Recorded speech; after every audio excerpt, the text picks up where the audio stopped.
All right, today, how y'all doing? First of all. All right, today we're gonna be talking about worrying versus concern. And before I get into my notes and everything, I'm gonna give y'all my definition of worrying. Basically, to me, it means like the lack of belief in something or someone. So say I got a test coming up, and I'm just worrying about it, like head spinning, I'm tripping, I'm doing everything but studying, doing all this and that, like. I don't believe that I'm gonna pass the test because I'm really worried about it. Yeah, I can be concerned. Like Sam is rocket science. I don't know if it's a hard subject, but one of the hardest classes I got right now.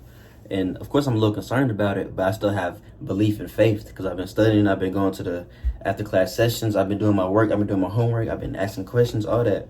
So that's concerning. You know what's going on. Like you know what's going on. You know what's gonna. You don't know that. You don't know the outcome, but you believe in yourself. You have belief. Worrying is like it's a lack of belief. Like you don't believe yourself not one bit. Because if you do, why are you spinning? Why are you having anxiety? Why are you this down the third? Yeah, it's cool. Our emotions captivate and run loose sometimes, but you control them. You can just grab it right back, bring it back to reality. You can concerned about something and worrying. So with that being said, I'm gonna talk about concern and worry. Concern positively focus on a specific problem with an intent to solve the problem. Hint, like I said, all right, yeah, this test coming up. Let me go study. Let me get some extra sessions in. Let me ask more questions. That's an attempt to solve the problem. Worrying negatively focus on what if and a fear rather than solution. And let me get into that what if. Sometimes we gotta let go and let God. First of all, we gotta let go and let God.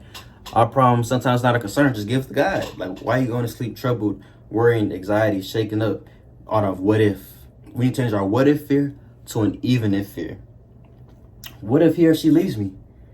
Even if he or she leaves me, I still have God. God is with me for anything. Like he cannot forsake me. I mean, his grace is crazy. Like his love is unbearing. It's unconditional. He loves me more than anything. So if he or she leaves me, I'm gonna have God regardless.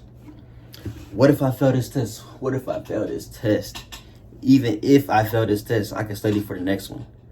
You feel me? Like that one mistake, you learn from that mistakes. Maybe it might be the same. It may not be the same topics on the next test, but you can still learn from that. All right, I need to work on this, work on that. And all right, this is what I did less on. I can improve more on that on the next test. I could study for the next test and improve myself rather than be like, what if, even if I'm still good because I learned from that situation. That loss doesn't define me, but the lesson does. What if I lose all my money? Like, what if I lose all my money? I just came up. I just hit the lottery. What if I lose all my money? They're like, say somebody robbed me because they publicly announced me. Even if I lose all my money, the treasure of the kingdom is uncomparable. That's it. Facts. Like at the end of the day, on this world, all this worldly treasure, all these worldly desires, does not compare to what God has saved for me in the kingdom. Like at all. Like sometimes we just need to let go and let God. So let me get more into the chart. Concern is motivated by genuine love and faith. Worry is overwhelming and weakens faith. And one of my friends, because I presented this lesson a little bit to my friends, Ked and Lou, friends asked me a question about that point. But they're like trying to decipher the two, worry and concern. Like say, oh yeah, I know the point. So say what you call it. It's a whole bunch of girls, a whole bunch of your homegirls finna go to this party, and they're drinking. So like he said, so how do you decipher two? Like, am I worrying or concerned about them? I said it's concerned because, like I just said, it's motivated by genuine love and faith. And he was putting a solution to the problem before the problem captivated his mind, which where he got to worrying and having anxiety and having a what if. But he said even if they go to the party, I'm gonna take them. I will, because that's motivated by love and faith. He know they're gonna be good. He's gonna strengthen them. You know what I'm saying? Like he was there for him. He was put into the moment. So that's why I said you were concerned rather than worried, because you activated you acted out of love and you put a solution to the problem before the problem got to the solution. The third point I have is it's basically like what I've been saying for concern. It sees a solution to problems. It's basically like acting on, like going to solutions before your head gets spinning. Like, your head can spin for a little minute, but snap yourself back into that reality and actually put a solution to the problems rather than just let the problems captivate what's going on and just worry, just run through your life. And worry, on the other hand, anticipates problems rather than solutions.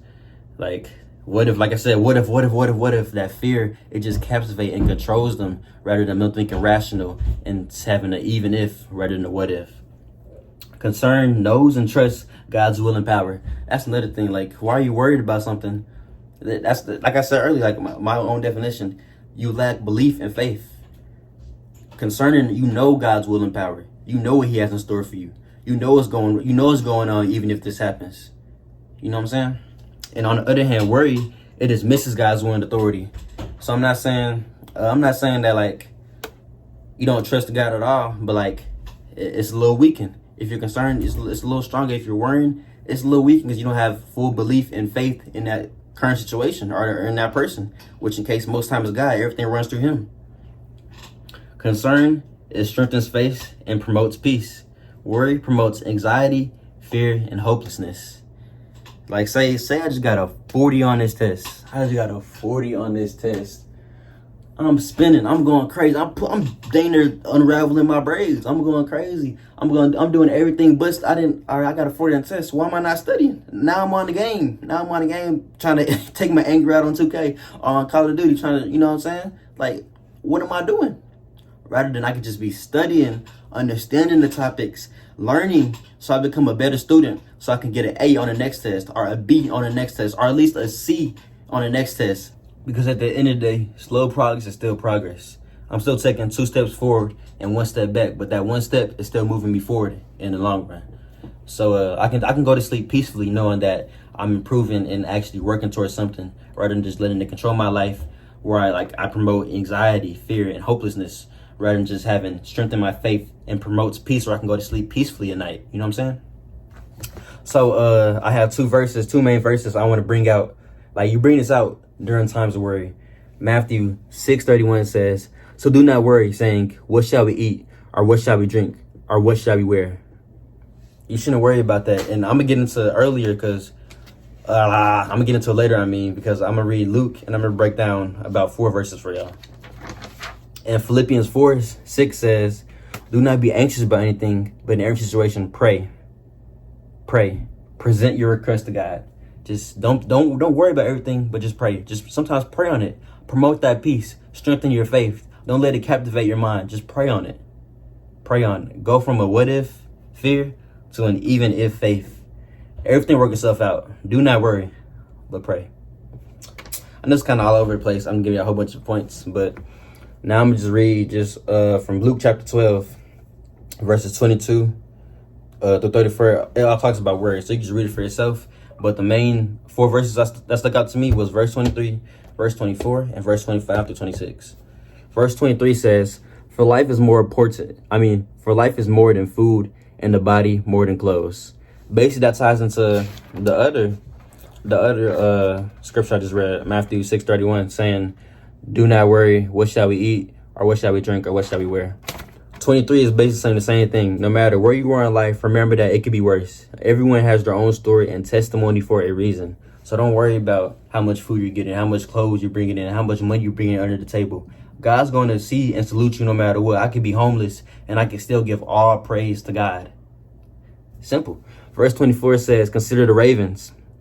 They do not sow or reap. They have no storeroom or barn, yet God feeds them. And how much more value you are than birds." And that's basically saying you could have no worldly treasures, yet have the kingdom of God. Basically what I was saying. Like ravens, birds, they have no home. Like I was saying, they got no home. Yeah, they may set up a nest or 2 here and there, but like they have to scavenge for food, look for home, look for materials every single day. But they still fed, they're still living, they're still here for a reason, they still got a purpose. And like I said in the verse, and how much more value you are than birds. So look how birds living. So why wouldn't God do the same for you? You are much more value than birds. Not to belittle the birds or nothing, but we hold more value. So of course we're still gonna be fed. Of course we're still gonna have shelter. Of course, maybe you not have much shelter, as much food as somebody else, but you're still living to share your testimony, whether you like it or not.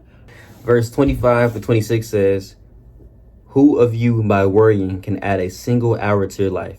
Since you cannot do this very little thing, why do you worry about the rest?" And basically what Jesus is saying, that worrying accomplishes nothing. If you want to be free, don't worry about things. Worry implies that we don't quite trust God. Like, we don't quite trust that God is big enough. Like I said earlier, let go and let God. Our problems are nothing compared to our overwhelming God. Nothing. You want to go to sleep peacefully? Trust in God. Worrying accomplishes nothing. Like, the worst is never the worst. What you're going through now won't add up to what you would feel eternity if you put your faith in God. So do not worry. Do not worry. I'm gonna read this verse one more time for y'all. Do not be anxious about anything, but in every situation, pray. Everything will work itself out. Do not worry, but pray. Just pray in any situation. Yeah. I hope this video really spoke to y'all and opened. I hope this video like opened your hearts to let worry leave your heart and just have more faith and trust pour into it. And remember, that chart I gave y'all were to differentiate. I can't say the word right now. Forgive me, but the difference between concern and worry. I'm pretty sure I got a picture of the chart, but if not, well, that won't be too use. If not, yeah, I'm gonna just edit it together and all that. But I hope this video wasn't all over the place. Again, thank y'all and God bless y'all. Y'all bless me in ways that y'all don't even know. Like, brings a smile to my face to see people tuned in and watch me spread the word. Whether that's just me vlogging, me chilling on a day-to-day basis, of course, like motivational videos, my verse of the day I post on my shorts. It's truly amazing, for real. And it's not even for me. Don't give me the glory, give God the glory. It's just so amazing. So I just want to thank y'all once again. And y'all just stay blessed and worry less about things. Those thoughts are gonna come in your head. The devil gonna put those thoughts in your head. But don't let that determine your faith. Again, God bless y'all.